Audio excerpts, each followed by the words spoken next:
Alright, welcome back to the DS Radio Shop. So today we're going to talk about radios, analyzers, and antennas.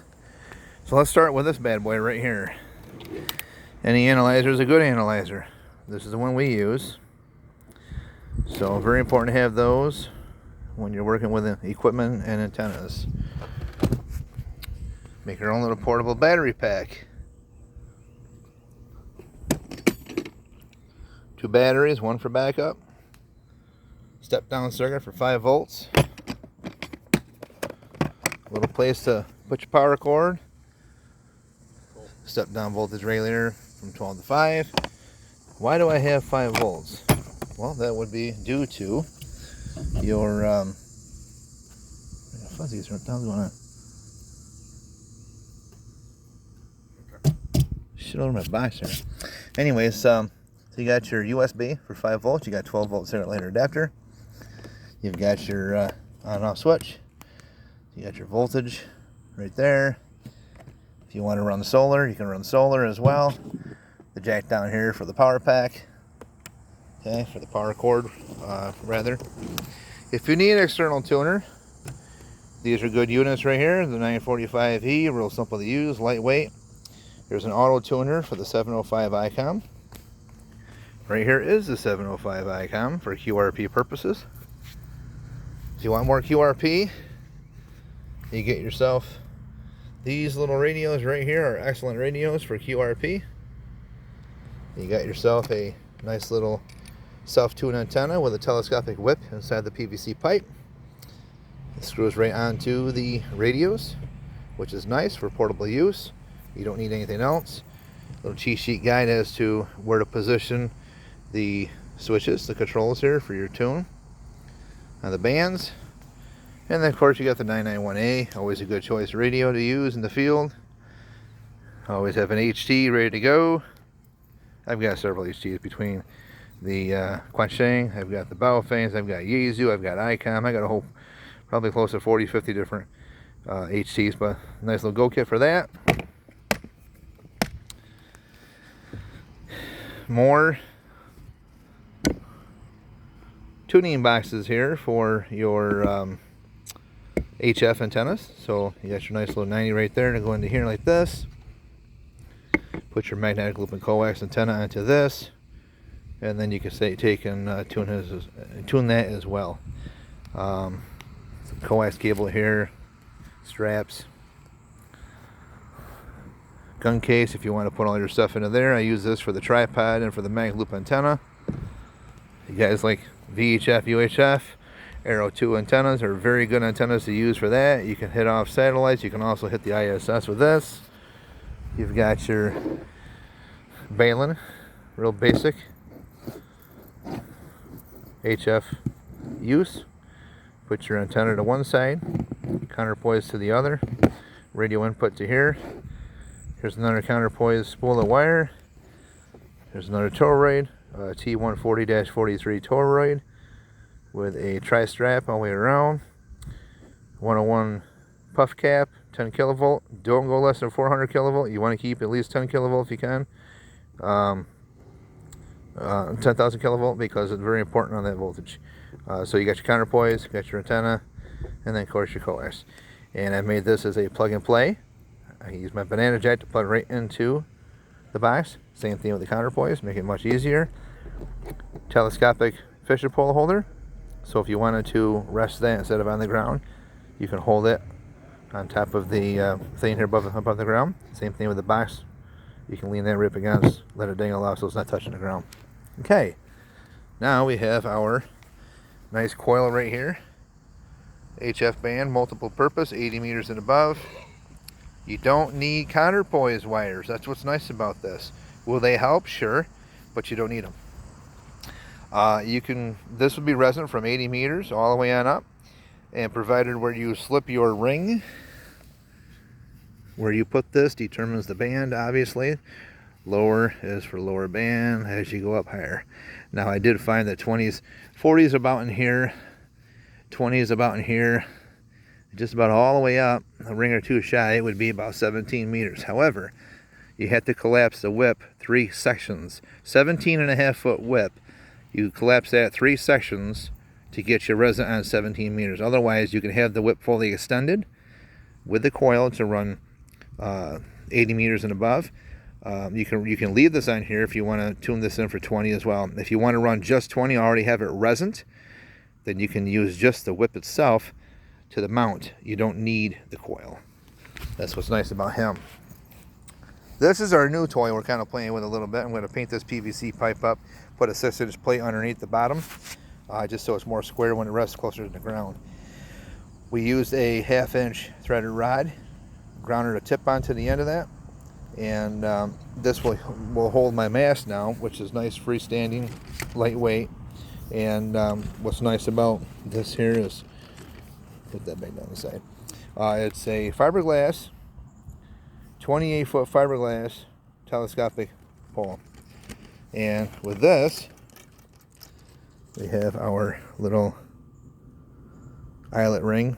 You can connect your wire to that, and away you go. And it'll go up 28 feet in the air. Have a sloper. You can run your wire. Same thing with this, is multiple purpose. You can use this kit together with him, or I can use the same exact wire onto that and run it out as a sloper. And then we have our infamous magnetic loop antenna.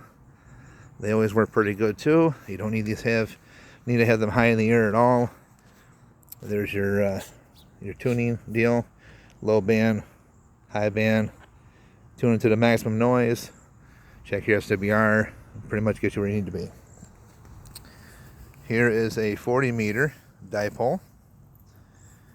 That can be masted right onto the same mast here, which is where the big ears, MFJ big ears, is known. So with that coil, you can do 80 and above. Different alligator taps, take the coil off. Just the 2 whips will put your resin at 20 meter.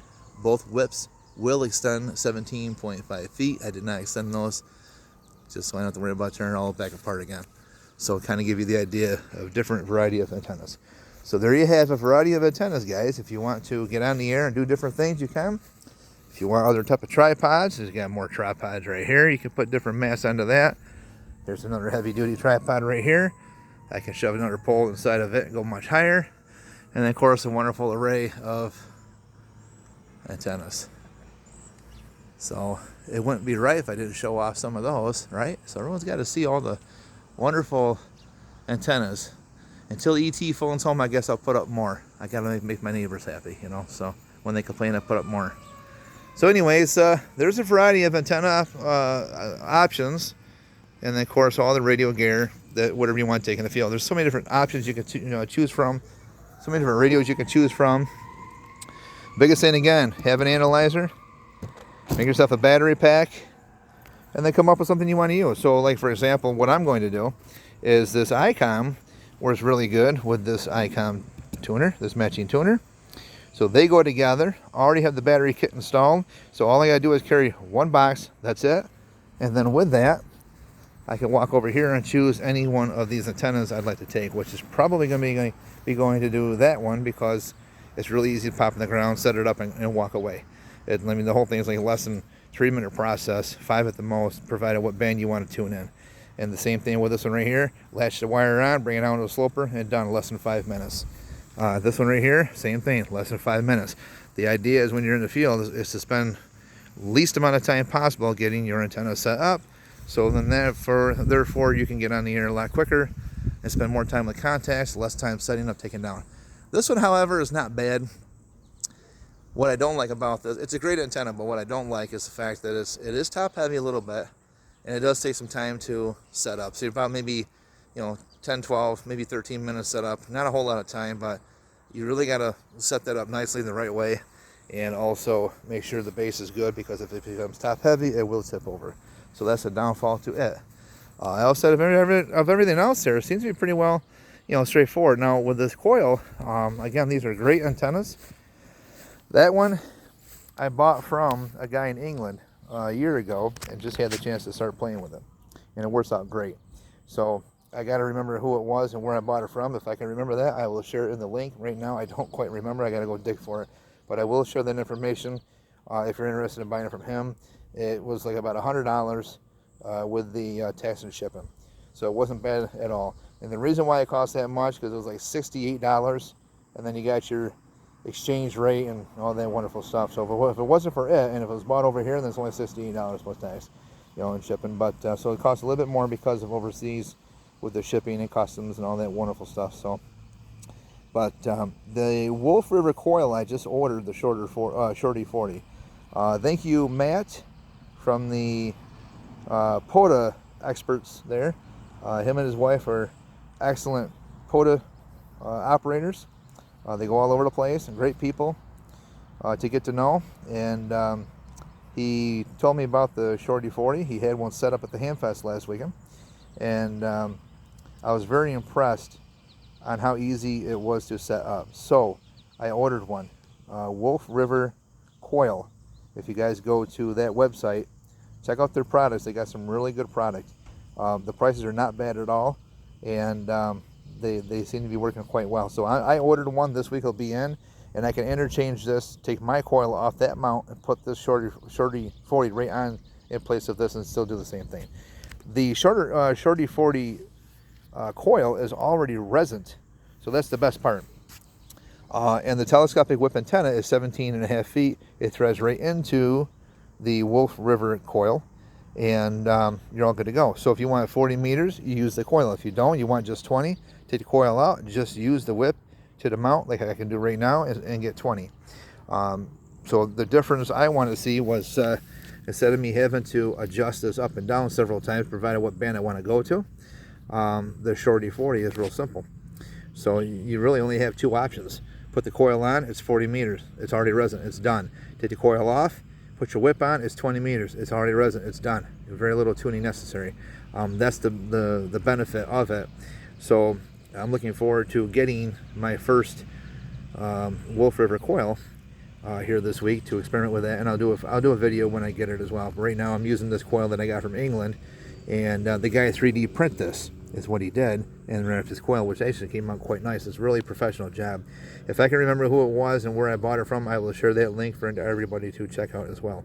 But please do check out that Wolf River coil company. They got some pretty good product, and I'm looking forward to receiving mine this week. And when I do, I'll do an updated video on that. This is not obviously the Wolf River coil. This is something I bought offline from a different person.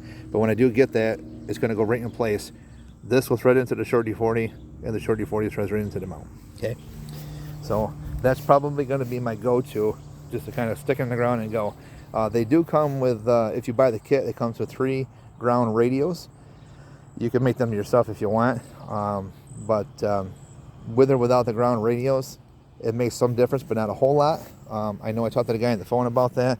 He says you have to have those. However, they only come with a 12-inch stake. It goes in the ground about 4 or 5 inches. I have found that if you use a 2-foot stake, you're getting down to the ground, to the soil a little bit deeper. By doing so, you really don't need counterpoise wires. That's how things work sometimes, provided the dirt that you're into and the depth of where you go. Counterpoise wires are always a good help, but in some applications they're not needed, because we did an experiment last weekend and we found the SWR did not really change much at all with or without the ground wires on that. So we're going to play some more with it and do an updated video when we get a chance. But again, here's a recap. Got your little, baling right here you can connect to. You got your counterpoise wire. You got another Torii baling right here. This T140-43. Damn Japanese beetles. I'm off my table. Fishing pole, telescopic 2 feet, so you can rest everything off the ground right onto this if you wanted. Here's your HF antenna. And this is 75 feet long. They require 68 feet, 40 meters and above. I went 75 feet because I wanted 80. And then, of course, you got your counterpoints there. So, all right, guys, DX Radio Shop. Oh, by the way, VHF contest. And if you guys do any kind of that stuff there, too, as well, this is the way to go here. Catch you later.